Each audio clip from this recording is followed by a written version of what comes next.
How to assign tickets to students. Each ticket gives a student access to the library of books on Oxford Reading Club for 1 month, 31 days. Select the Classes button in the navigation bar on the left, then select the class you want to assign tickets to.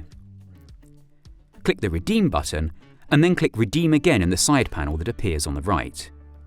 Click the Apply button and tickets will be assigned to all students in the class. You will see that the Redeem button in the class screen has changed to Ticket Redeemed.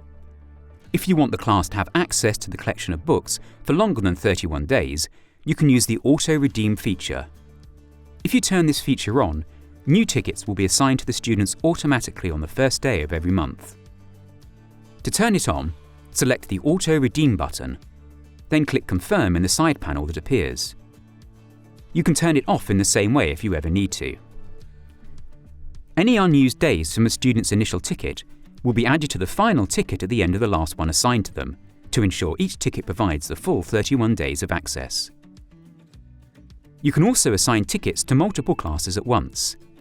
Select the Classes button in the navigation bar, then check the boxes to the left of the class names you want to assign tickets to. Select the Redeem button that appears at the bottom of the screen, then click Confirm in the side panel on the right. Tickets will be allocated to all the students who don't currently have them in the classes you have selected. Need more help? Send us an email at eltsupport@oup.com.